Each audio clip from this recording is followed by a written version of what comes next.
That okay. Well, hello. Hello, sir. Good afternoon. So I am joining today in the reading of Ray's Initiations, and we're reading from part one, uh, 14 rules for group initiation, and we're on rule two. Um, so let's get on with it. So rule two. In our study of rule one on initiation, we gained, or perhaps fixed more clearly in our minds, three major thoughts. First, that the path of initiation is one on which we develop the will aspect of divinity. Second, we learn also to use consciousness as a jumping off place for the recognition of a new state of realization, which is not consciousness at all, as we understand that term. And three, we undergo prior to each initiation two major tests, that of the burning ground and that of the clear, cold light. We closed our discussion with the thought of tension, and I defined it as the identification of the brain and soul with the will aspect and the preservation of that identification, unchanged and immovable in all circumstances and difficulties. I mentioned this as the tension concept or point of attainment underlies the teaching of the rule, which we are now going to consider. Rule two, the word has now gone forth from the great point of tension.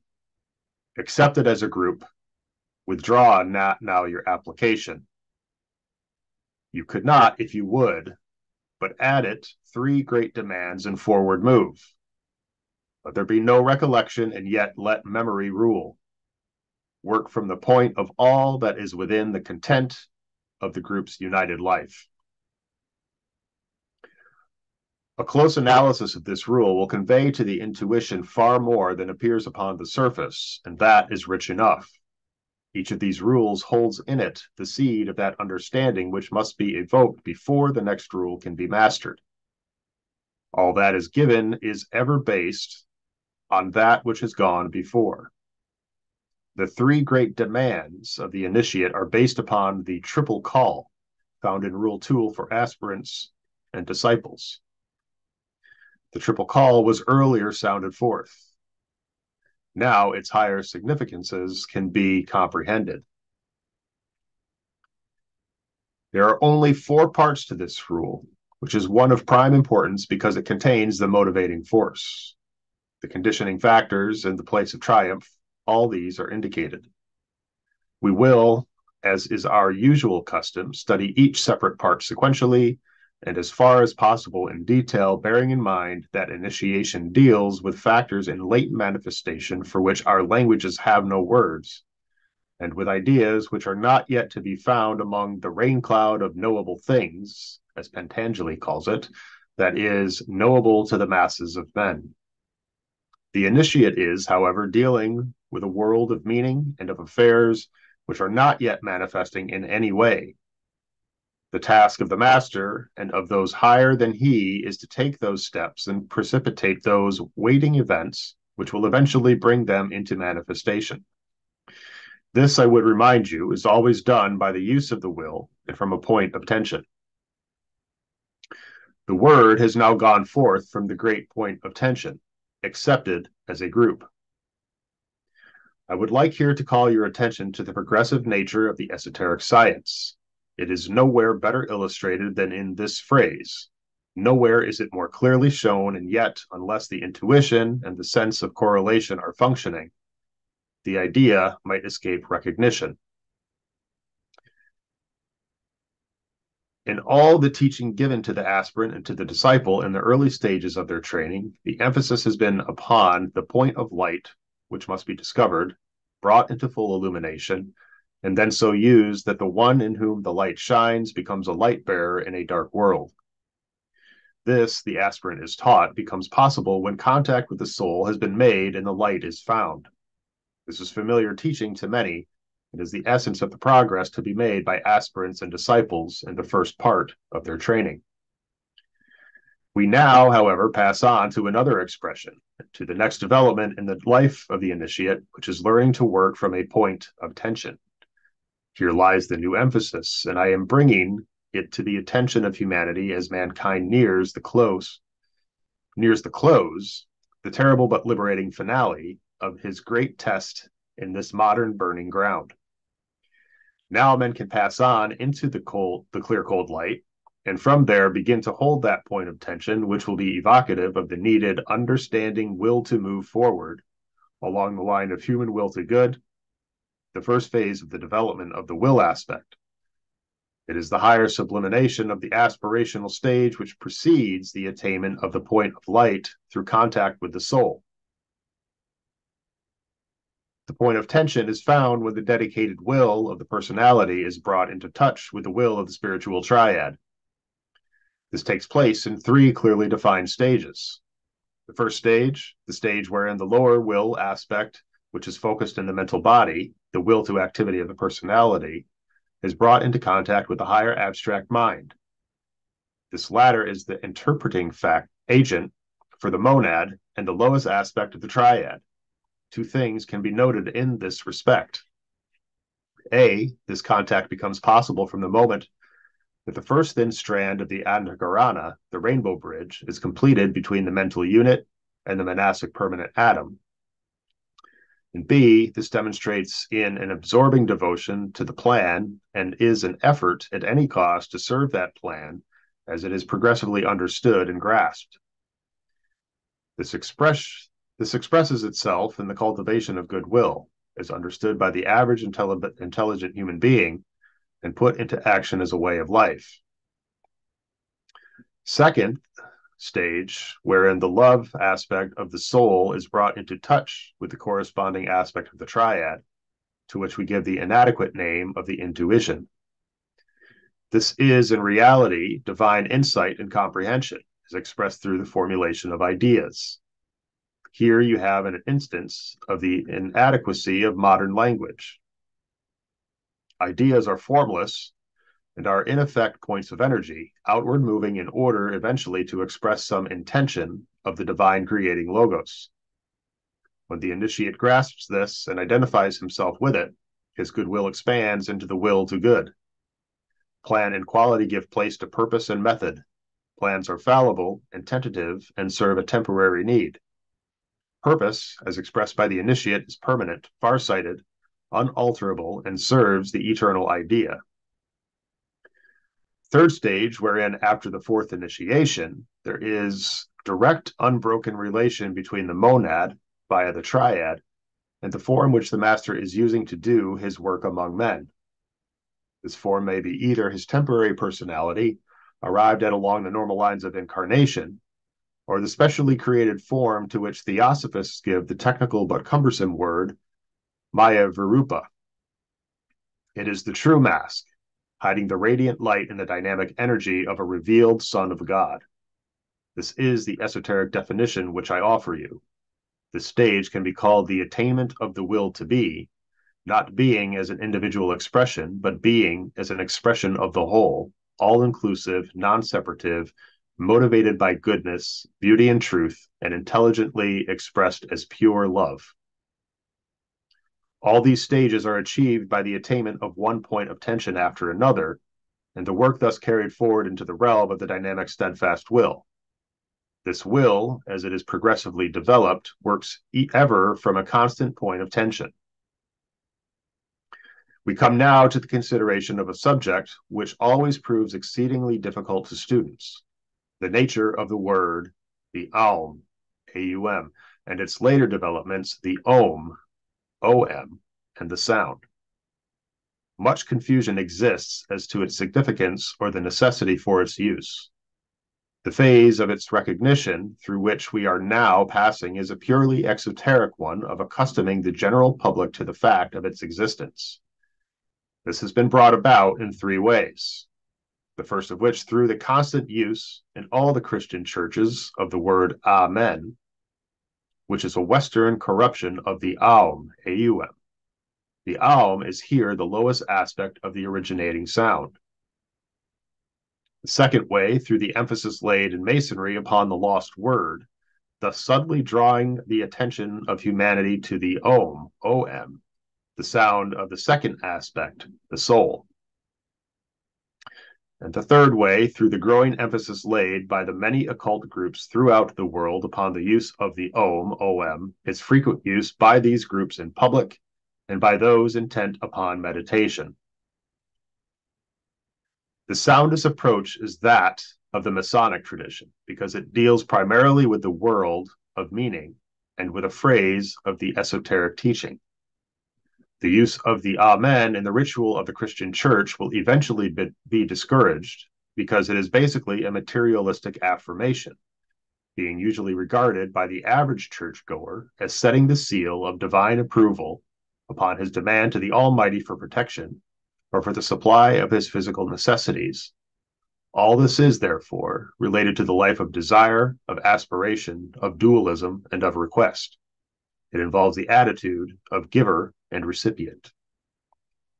The Aum, A-U-M, and the Amen are both of them an expression in sound of the principle of active intelligent substance in the divine manifestation, the third aspect, and have served human need in that phase of material and form development. I refer here also to the development of mind or of the mental form. The personality as a whole, when perfected and brought under control of the soul, is the Word made flesh. The mass of aspirants and of disciples are today learning the meaning of the Om, which is not the Word made flesh, but the Word released from form, and expressing itself as soul spirit, and not as body soul spirit. It might therefore be said that 1. The Aum, A-U-M, note that I separate each aspect of this triple sound, brings the soul spirit aspect down onto the physical plane and anchors it there by the force of its outgoing vibration. Using a symbol to make my meaning clear, it is like a strong wind that pins a man against a wall and makes free effort difficult. It vivifies form. It intensifies the hold of matter upon the soul. It builds around the soul a confining prison, a prison of the senses. It is the sound of enchantment, the sound that is the source of glamour and of Maya. It is the great beguiling and deceptive energy, the note of the involutionary arc. In it are hid the secret of evil or matter, the uses of form, first as a prison, then as a training ground and as a field of experience, and finally, as the expression for the manifestation of a Son of God. 2. The Om, O-M, rightly sounded, releases the soul from the realm of glamour and of enchantment.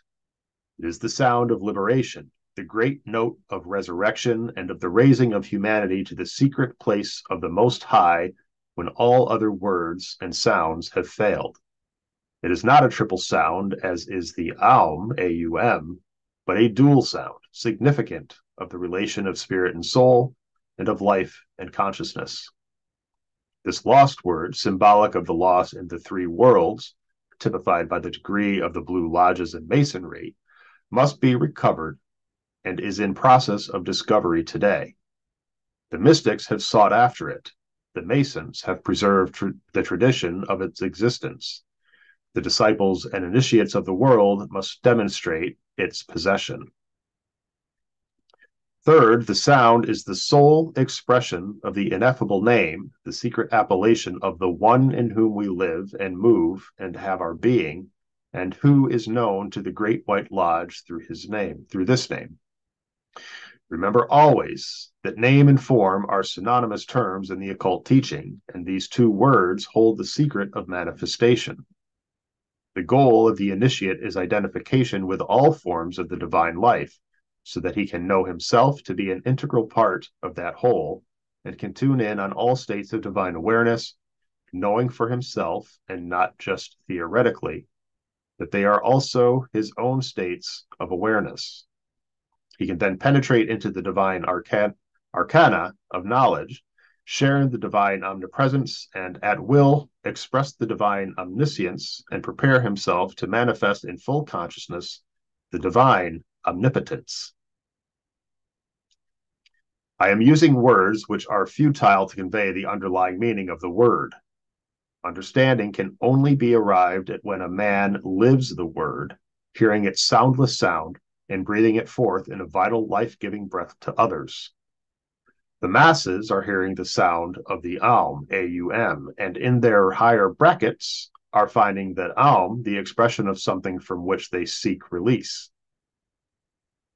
The aspirants and disciples of the world are hearing the Om, O-M, and in their personal lives, the Aum and the Om are in conflict. This may represent a new idea to you, but it conveys an idea of an eternal fact. It may help you to gain an understanding of this phase if I point out for you that for this group, the Om can be portrayed in the following symbol as expressing the material M nature, whereas the second group can be portrayed by the symbol M, lowercase m, expressive of the sound enveloped in matter. You will see, therefore, how the teaching leads man progressively onward, and how the occult science brings man in touch with the great mental reversals and divine paradoxes. For eons, the word of the soul and the sound of spiritual reality are lost. Today, the word of the soul is being found again, and with that finding, the little self is lost in the glory and the radiance of the divine self. This discovery is consummated at the time of the third initiation.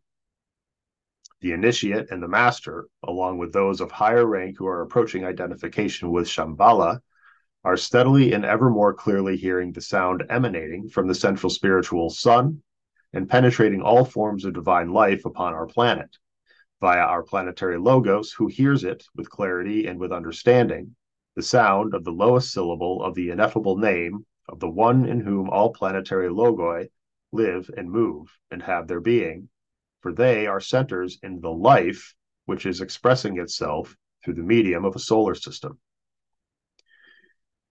You can see how little use there is in my enlarging further upon this. Its sole usefulness is to give an expanding impulse to the consciousness of the disciple and to stir his imagination, or the seed of the intuition, so that even whilst occupied in expressing the M, uppercase M, and then the M, lowercase m, he will be reaching out after the sound. Earlier, I pointed out that the sound of the Aum, A-U-M, the sound of the Om, O-M, and the sound itself are related to vibration and to its differing and varied effects. The secret of the law of vibration is progressively revealed as people learn to sound forth the word and its three aspects. Students would also do well to ponder on the distinction between the breath and the sound, between the process of breathing and of creating directed vibratory activity. The one is related to time and the other to space, and they are distinct from each other. And as the old commentary puts it, the sound, the final and yet initiating sound, concerns that which is neither time nor space. It lies outside the manifested all, the source of all that is and yet is not. There are, therefore, great points of tension from which the sacred word and its major aspects goes forth. Let me list them for you. First, the creative point of tension. The tension achieved by a planetary logos when he responds to the sound of the ineffable name and breathes it forth in his turn in three great sounds, which made one sound on his own plane of expression, thus creating the manifested world, the impulse towards the unfoldment of consciousness, and the influence of life itself. This is the sound. Second, 7 points of tension on the downward or involutionary arc. These produce the 7 planets, the 7 states of consciousness, and the expression of the 7 ray impulses.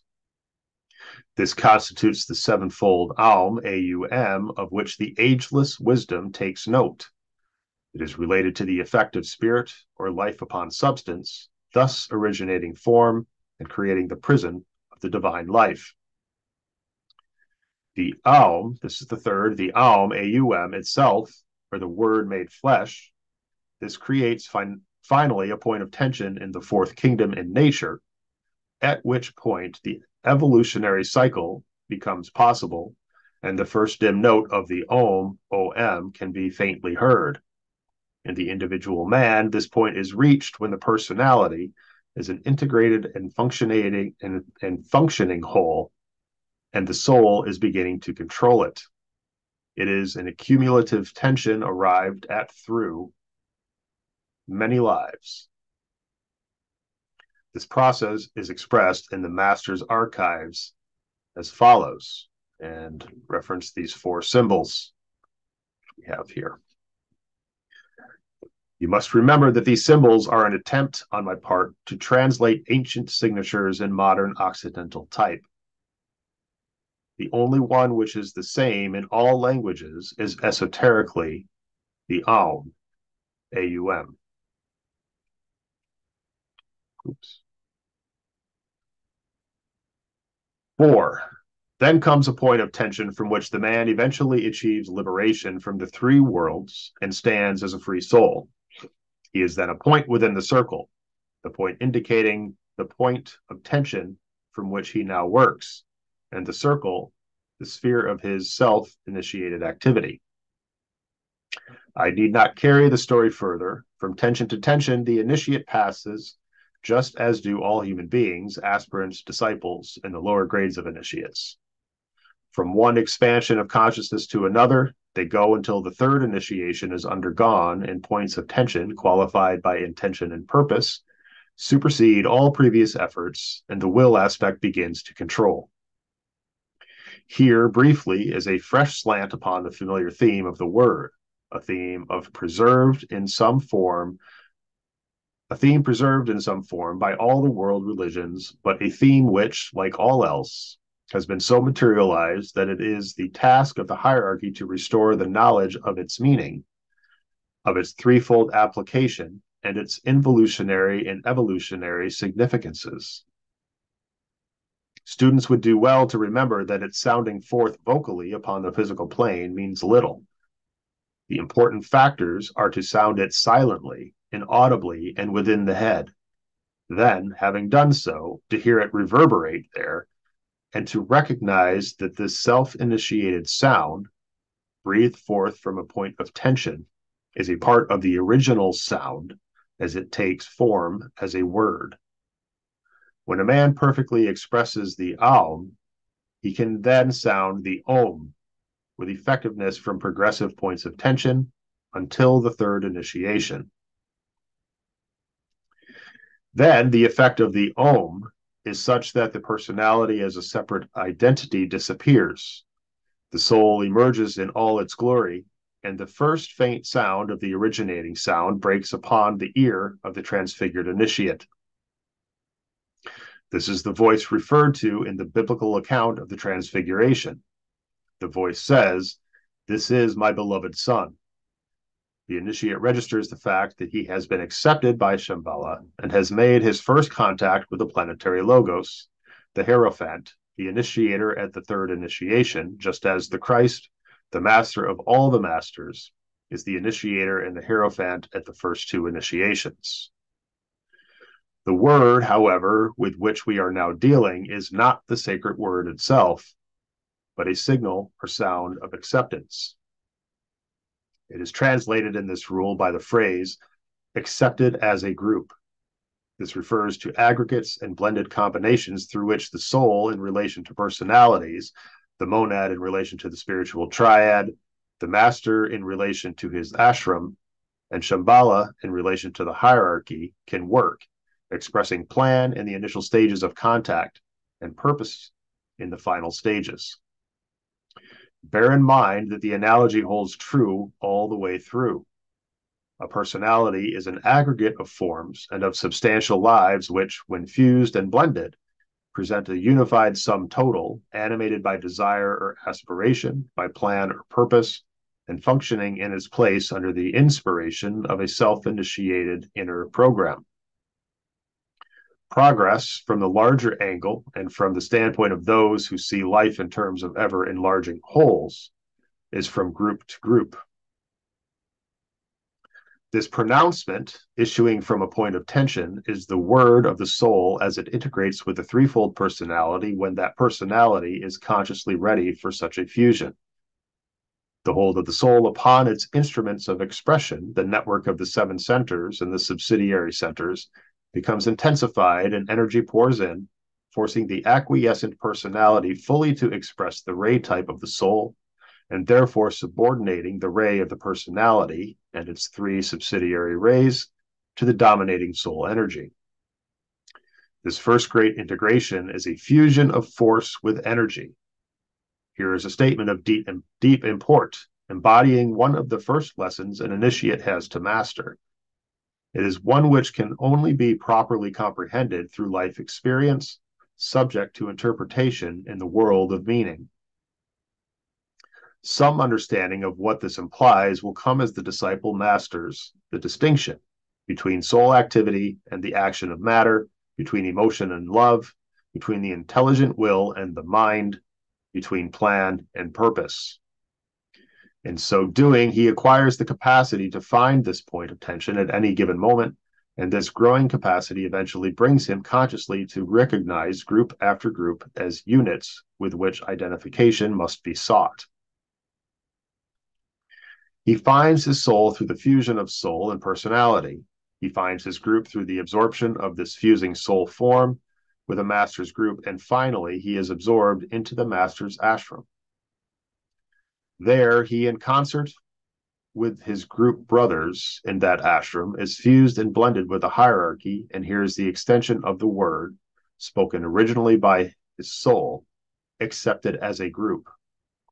Later, much later, he participates at that august recognition, which comes when the voice issues forth, as annually it does, from the center at Shambhala, and the seal is set on the acceptance of the hierarchy, with all its new associates, by the Lord of the world. This acceptance involves those initiates of the third degree who have been integrated more closely into the hierarchical life than ever before. This is the signal to them and to their seniors who have heard it year after year that they are part of the instrument whose purpose is to fulfill the plan. Thus, the great synthesis are slowly taking place. It has taken many eons, for evolution, especially in the earlier stages, moves slowly. In the post-war period, and when the new structure of the coming world order is taking shape, the process will be speeded considerably. This will not, however, be for 100 years, which is but a brief moment in the eternal history of humanity. From synthesis to synthesis, the life of God passes. First, the synthesis of the atomic lives into ever more perfect forms until the three kingdoms of nature appear. Then the synthesis in consciousness, enabling the human being to enter into the larger awareness of the whole, and finally to enter into that mysterious event, which is the result of the effect of all preceding developments, and to which we give the name of identification. From the first identification, which is the higher correspondence of the stage of individualization, progressive absorption into ever larger wholes takes place, and each time the word goes forth, accepted as a group. Have I succeeded in giving you a somewhat wider vision of the significance of initiation in these brief expositions? Do you see more clearly the growing beauty of the whole and the goodness of the purpose and the wisdom of the plan? Do you realize more deeply that beauty, goodness, and wisdom are not qualities, as their inadequate nomenclature would imply, but are great facts in manifestation? Do you grasp the truth that they are not descriptive of deity, but are the names of lives of a potency and activity of which men can as yet know nothing? Some understanding of this must slowly seep into the mind and consciousness of each disciple, as that mind becomes irradiated by soul light in the earlier stages, and later responds to the impact of energy coming from the spiritual triad. Only when this is visioned, even if not understood, will the realization come to the struggling disciple that the words, and this is the second part of the rule, withdraw not now your application. You could not if you would, but add it to three great demands and forward move. These are living command conditioning him whether he will or not. The inability to withdraw from the position taken is one of the first true results of hearing the word spoken after passing the two tests. There is an inevitability in living the life of the spirit, which is at once its horror and its joy. I mean just that. The symbol, or first expression of this, for all in the three worlds is but the symbol of an inner reality, is the driving urge to betterment, which is the outstanding characteristic of the human animal. From discontent to discontent he passes, driven by an inner something which constantly reveals to him an enticing vision of that which is more desirable than his present state and experience. At first, this is interpreted by him in terms of material welfare. Then this divine discontent drives him into a phase of the struggle which is emotional in nature. He craves emotional satisfaction and later intellectual pursuits. All the time, this struggle to attain something ever on ahead creates the instruments of attainment, gradually perfecting them until the threefold personality is ready for a vision of the soul. From that point of tension, the urge and the struggle become more acute, until the rule 1 for applicants is understood by him and he steps upon the path.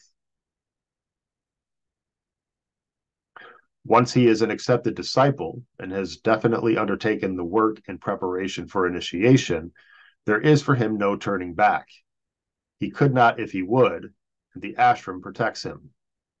In this rule for accepted disciples and initiates, we are faced with a similar condition on a higher turn of the spiral, but with this difference, one which you can hardly grasp unless at the point where the word goes forth to you, that the initiate stands alone in isolated unity, aware of his mysterious oneness with all that is. The urge which distinguished his progress in arriving at personality-soul fusion is transmuted into fixity of intention. Ability to move forward into the clear, cold light of the undimmed reason, free from all glamour and illusion, and having now the power to voice the three demands. This he can now do consciously and by the use of the dynamic will instead of making application in triple form, as was the case before. This distinction is vital and significant of tremendous growth and development. The initiate has heard the word which came forth to him when he was irrevocably committed to hierarchical purpose.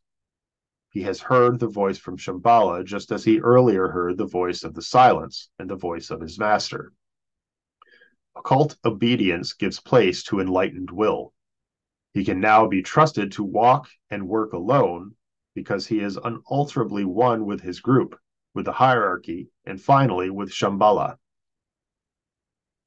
The key to this whole rule lies in the injunction to the initiate that he add to his application three demands, and only after they have been voiced and correctly expressed and motivated by the dynamic will does the further injunction come that he move forward. What are these three demands, and by what right does the initiate make them? Hitherto, the note of his expanding consciousness has been vision, effort, attainment, and again vision. He has therefore been occupied with becoming aware of the field, the ever-increasing and expanding area of the divine revelation. In terms of practical occultism, he is recognizing an ever-widening sphere wherein he can serve with purpose and forward the plan. Once he has succeeded in identifying himself with that revelation. Until this revelation is an integral part of his life, it is not possible for the initiate to comprehend the significance of these simple words. Identification is realization, plus esoteric experience, plus again an absorption into the whole.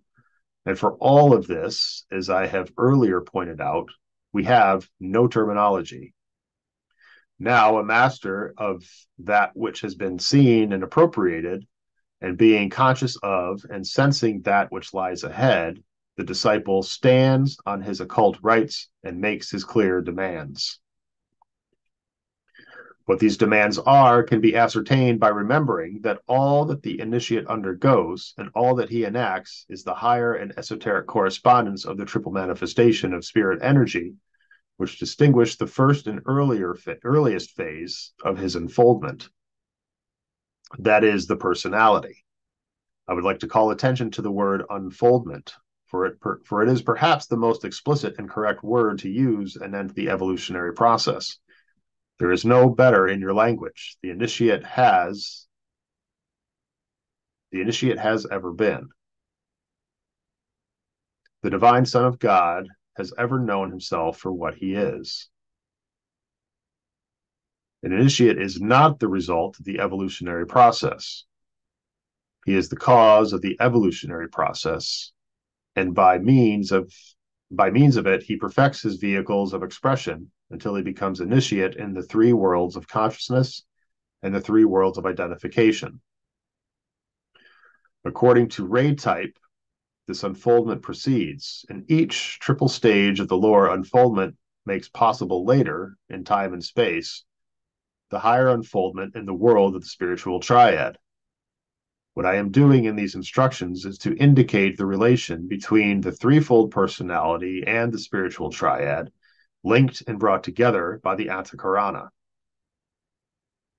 Each of these three lower aspects has its own note, and it is these notes which produce the sounding forth and the three demands which evoke response from the spiritual triad, and thus reach the monad in its high place of waiting in Shambhala. In 1922, in my book, Letters on Occult Meditation, I laid the foundation in my first chapter for the more advanced teaching, which I am now giving. There, I was dealing with the alignment of the ego with the personality, and this was the first time that the entire theme of alignment was brought definitely into focus. For alignment is the first step towards fusion and later towards the mysteries of identification. Let me quote. As time progresses, the later with the aid of the master, harmony of color and tone is produced, a synonymous matter, until eventually you will have the basic note of matter, the major third of the aligned personality, the dominant fifth of the ego, followed by the full chord of the monad or spirit. It is the dominant we seek at adeptship, and earlier the perfected third of the personality. During our various incarnations, we strike and ring the change on all the intervening notes, and sometimes our lives are major and sometimes minor, but always they tend to flexibility and greater beauty. In due time, each note fits into its chord, the chord of the spirit. Each chord forms part of a phrase, the phrase or group to which the chord belongs. And the phrase goes to the completion of the seventh of the whole. Let me read that again. In due time, each note fits into its chord, the chord of the spirit. Each chord forms part of a phrase, the phrase or group to which the chord belongs, and the phrase goes to the completion of 1/7 of the whole. The entire 7 sections then complete the sonata of this solar system, a part of the threefold masterpiece of the Logos or God, the master musician. We now arrive at a point which it is difficult for disciples to grasp.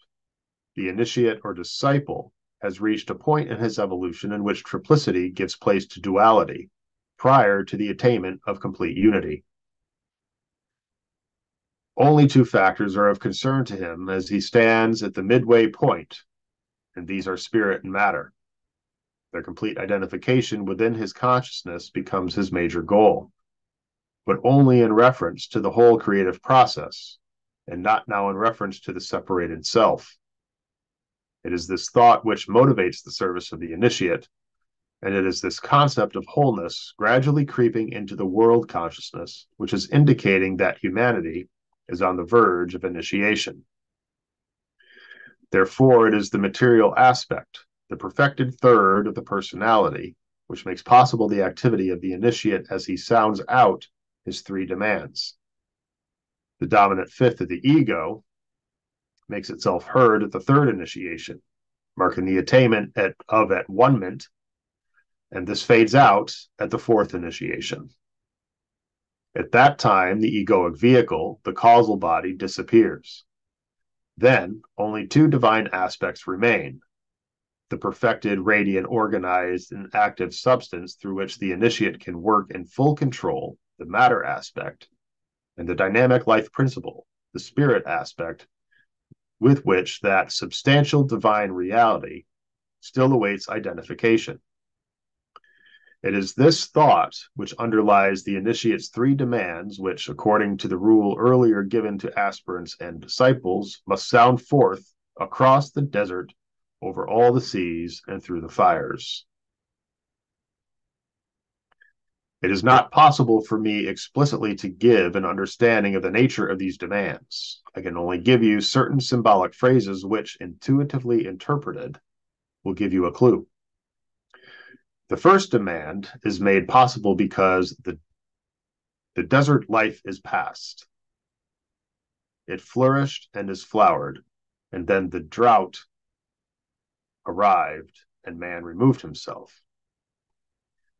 That which had nourished and contained his life became an arid waste, and naught was left but bones and dust, and a deep thirst which naught in sight could satisfy. Yet to the initiate consciousness it remains clear that the desert land must be made anew to flourish like a rose, and that his task is the restoration, by the distribution of the waters of life, of its pristine beauty, and not the beauty of its false flowering. He demands, therefore, upon the note of the lower aspect of the personality, I am talking in symbols, that this flowering forth should take place according to the plan.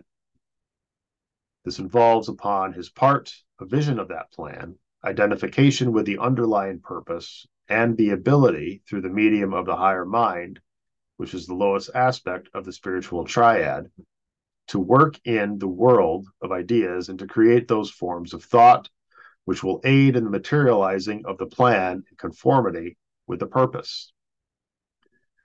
This is the creative work of the thought form building, and that is why we are told that the first great demand sounds forth within the world of God's ideas and towards the desert a long time left behind. Upon that great demand, the initiate who has pledged himself to serve the world returns into that desert, bringing with him the seed and water for which the desert cries. The second demand is related to the earlier cry of the disciple, which was sounded forth over the seas. It refers to the world of glamour in which humanity struggles, and to the emotional world in which mankind is sunk as if drowning in the ocean. We are told in the Bible, and the thought is based on information to be found in the archives of the masters, that there shall be no more sea. I told you that a time comes when the initiate knows that the astral plane no longer exists. Forever it has vanished and has gone. But when the initiate has freed himself from the realm of delusion, of fog, of mist and glamour, and stands in the clear, cold light of the Buddhic or intuitional plane, the second or middle aspect of the spiritual triad, he arrives at a great and basic realization. He knows that he must return, if such a foolish word can suffice, to the seas which he has left behind, and there dissipate the glamour. But he works now from the air above and in the full light of day. No longer does he struggle in the waves or sink immersed in the deep waters. Above the sea, he hovers within the ocean of light and pours that light into the depths. He carries thus the waters to the desert and the light divine into the world of fog. Yet, he never leaves the place of identification, and all that he now does is carried forward from the levels attained at any particular initiation.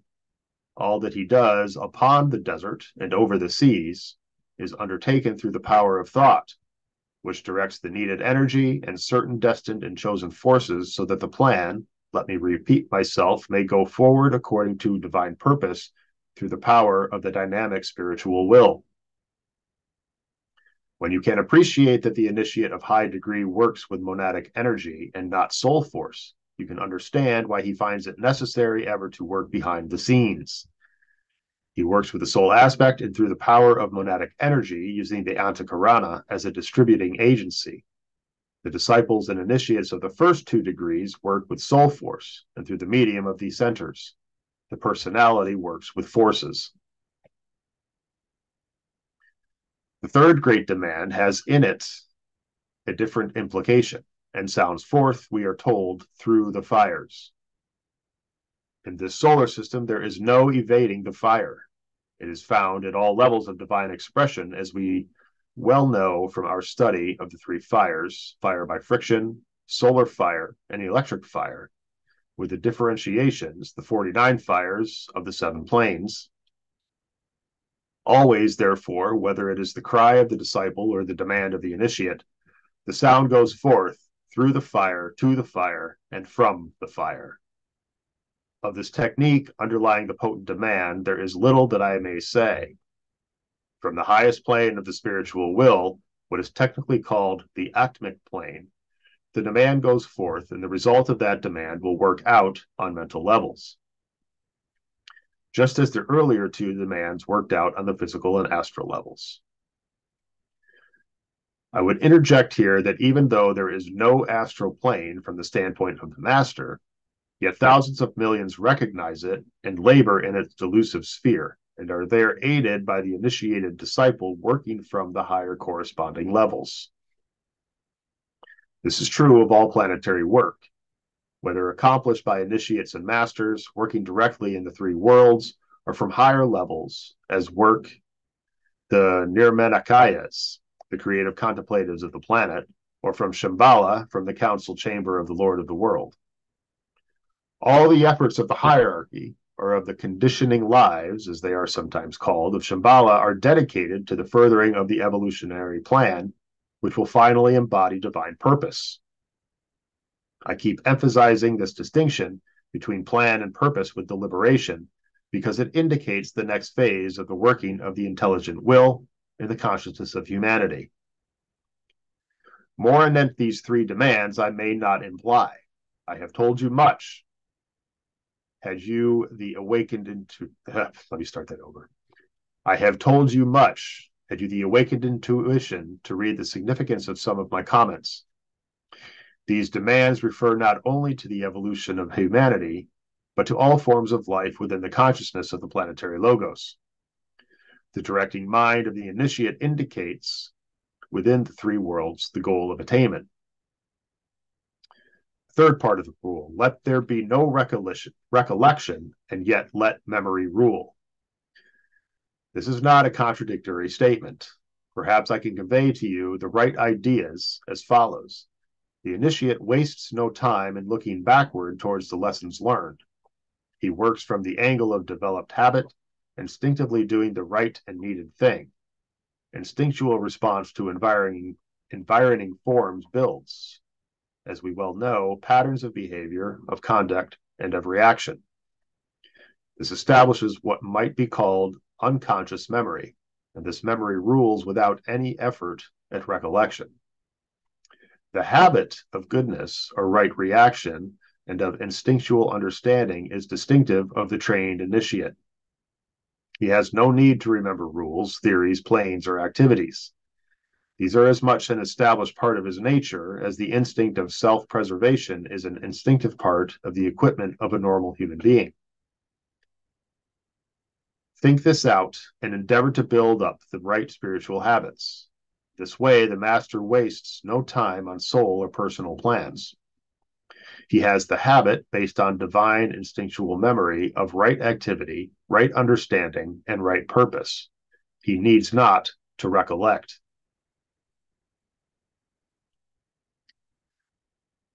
Fourth part of the rule, work from the point of all that is within the content of the group's united life. This is not, as might appear, the effort to do the work for humanity as it is planned or desired by the group with which the initiate finds himself associated. The mode of working covers an earlier phase, and one in which the accepted disciple learns much. First, he finds a group upon the physical plane whose ideals and plans for service conform to his idea of correct activity. And with this group, he affiliates himself, works, learns, and in learning suffers much. Later, he finds his way into a master's ashram, where his effort is increasingly to learn to use the will in carrying out the plan and to accommodate himself to the group methods and plans, working under the law of occult obedience for the welfare of humanity. The initiate, however, works in neither of these ways, though he has acquired the habit of right contact with organizations in the three worlds and right cooperation with the hierarchy. He works now under the inspiration of and identification with the life aspect, the united life aspect of his ray group and of all groups. This means that the significance of the involutionary life and the evolutionary life is fully understood by him. His service is invoked by the group or groups needing his help. His obedience is an occult evocation given in unison with the group of servers with which he is affiliated on the inner side. This is a very different thing to the mode of service generally understood. And there ends Rule 2.